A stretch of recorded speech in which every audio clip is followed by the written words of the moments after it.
Untuk implementasi Perpres 59, kita perlu melihat beberapa hal yang perlu disiapkan. Jadi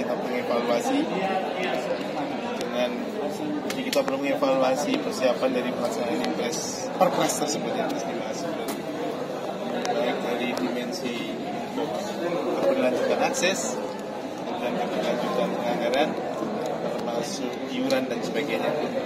Saya kira itu penting karena fakta sosial juga menjadi bagian penting di dalam implementasi Perpres itu. Tapi memang sebenarnya kita juga punya tugas semuanya untuk bisa tegak lurus pada undang-undang yang merupakan bagian dari amanah dari masyarakat untuk meningkatkan mutu layanan, keselamatan pasien dan kenyamanan pasien selanjutnya. Gitu. Ya. Oke. Pak, tadi kan banyak penolakan, banyak akhirnya kan didorong untuk ditunda dulu begitu penerapan kris. Nanti dari DJSN itu belum ditetapkan karena masih akan dievaluasi bersama. Kita berempat, DJSN, Kemenkes, BPJS Kesehatan dan Dewas. Termasuk nanti juga akan mempertimbangkan soal keuangan. Dia akan dipertimbangkan kembali setelah ada evaluasi. Kita punya kewajiban untuk melaporkan hal ini secara periodik kepada DPR. DPR juga merupakan bagian kita melaporkan masyarakat yang perlu dia perlu mendapatkan informasi yang betul tentang hal ini. Pak, evaluasinya sampai kapan? Tadi kan Pak Wamen bilang akhir tahun baru bakalan ini ditunda atau gimana gitu. Ya tadi memang soal waktu tidak disebutkan, tapi secepatnya paling tidak kita bisa per 2 bulan untuk melaporkan kemajuan tentang hal ini. Ya, apakah dari aspek kepesertaan, apakah itu dari aspek manfaat, apakah dari aspek iuran, tarif dulu, dan aspek iuran. Jadi itu 4 hal itu harus sekaligus. Kepesertaan, manfaat, tarif, dan iuran. Itu satu tarikan nafas untuk sekaligus bisa mengimplementasikan itu.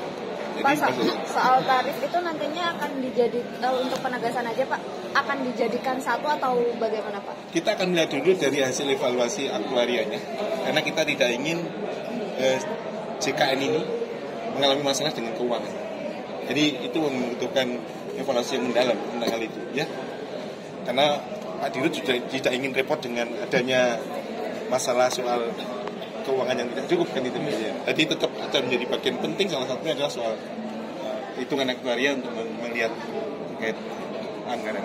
Pak, jadi penegasan saja Pak. Jadi belum ditentukan ya apakah ini tarifnya akan disamakan kelas 1, 2, 3 atau kelasnya akan disamakan itu belum ada. Belum ada. Jadi belum ada. Walaupun kita sudah punya penghapusan. Iya.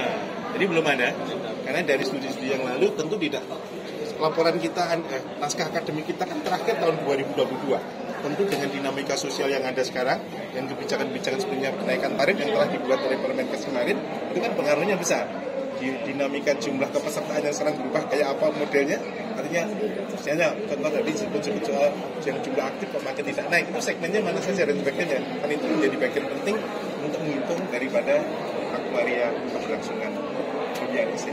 Jadi penjelasan standar itu apa Pak? Penjelasan standar itu sebenarnya begini, itu kan untuk meningkatkan kualitas mutu ruang rawat inap yang standar minimal harus begitu loh, kan gitu sebetulnya. Jadi ruang rawat inap kita jangan terlalu banyak bervariasi, jadi menjadi tugas berat kan disparitasnya masih sangat tinggi. Jadi sebenarnya ini untuk mendorong bagaimana supaya ruang rawat inap itu standarnya berkualitas begitu seperti itu tadi, untuk mengurangi infeksi antar teman kan gitu ya, meningkatkan kenyamanan kan gitu sebenarnya. Depannya gitu. Jadi kerjasama dengan asuransi swasta itu target tahun ini? Oke, soal yang itu kami persilakan Dirut saja gitu. Iya, jadi sebetulnya kan di Perpres 59 itu kan tidak hanya bicara kris ya, tapi yang diisukan dan didiskusikan itu kris terus. Nah, sebetulnya termasuk di situ diatur mereka yang ingin naik ke kelas di atasnya dan di kelas haknya. Namanya kelas 1 kepingin di VIP atau VIP. Nah, itu perbedaan itu antara tarif ya yang dari BPJS dengan nanti yang dia karena naik kelasnya itu bisa dibayar sendiri atau dibayar oleh perusahaan di mana dia bekerja atau dibayar oleh AKT tadi, asuransi kesehatan tambahan. Menurut saya public-private partnership, jadi kerjasama antara swasta dan pemerintah itu esensial, penting ya. Karena nggak mungkin kita hanya BPJS membiayai sendiri gitu. Tetapi tentu ini harus dicari titik temu yang pas. Jangan sampai yang satu ditekan, yang satu menekan, atau sebaliknya. Gitu. Jadi itu harus dicari titik temu dimanapun.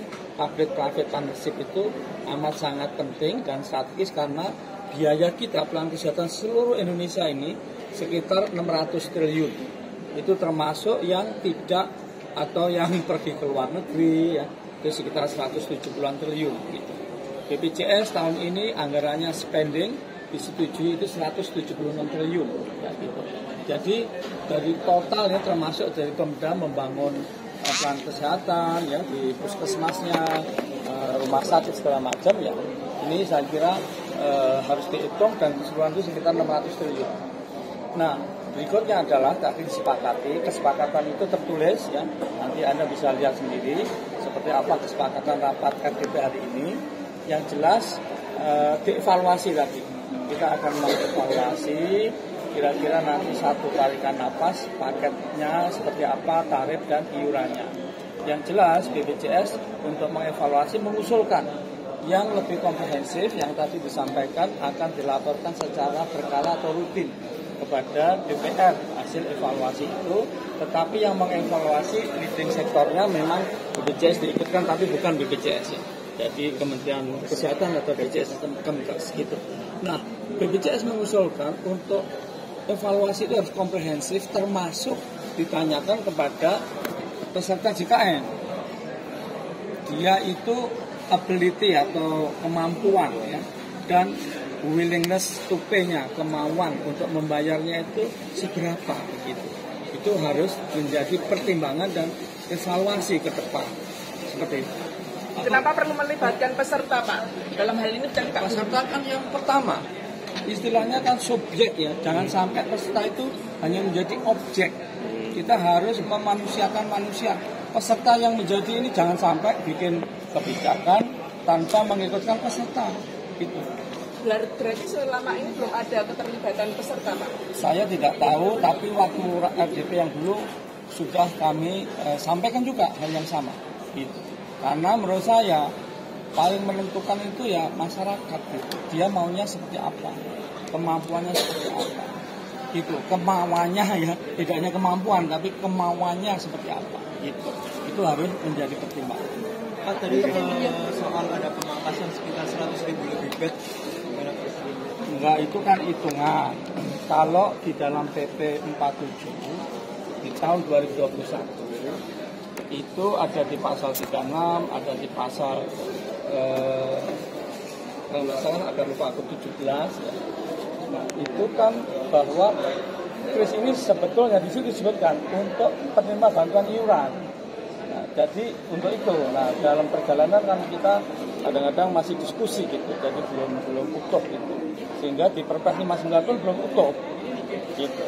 Maka saya sering guyonan di Undang-Undang SCSN itu disebutkan bagi mereka yang memerlukan rawat inap maka disediakan rawat inap standar gitu ya. Terus di penjelasan itu dikatakan sudah jelas, maka saya guyonan saya tambah sudah jelas bahwa tidak jelas. Kenapa? Kalau jelas kan nggak ada diskusi. Sampai sekarang diskusi terus. Kenapa? Karena memang belum begitu jelas. Nah, gitu. Jadi kita evaluasi. Ini perpresnya ini 59 nanti dievaluasi. Kita tentukan kemudian. Jadi cuma 24.000 sekian tadi Pak, kemungkinan berkurang. Itu kalau hitungan di luar 40%, 60% ya. Di luar PP 47 tahun 2021. Hanya dihitung sekarang itu kami kan punya kepala cabang, punya direksi kan wilayah ya, setiap wilayah seluruh Indonesia itu melaporkan berapa bednya. Nah itu yang kelas 1 berapa, kelas 2 berapa, kelas 3 berapa. Seandainya ini menjadi 1 gitu, itu berkurang sekitar 24.000 lebih. Tapi kalau yang Anda tanyakan itu kalau dikaitkan dengan peraturan pemerintah nomor 47 tahun 2021 di mana maksimum minimum paling sedikit ya. Rumah sakit itu menyediakan rawat inap standar untuk swasta 40%. Tapi ini belum loh ya. Belum. Jangan ini nanti seandainya kau punya sayap. Iya. Jadi nanti masih dievaluasi. Kuncinya evaluasi. Ya, oke. Udah cukup ya.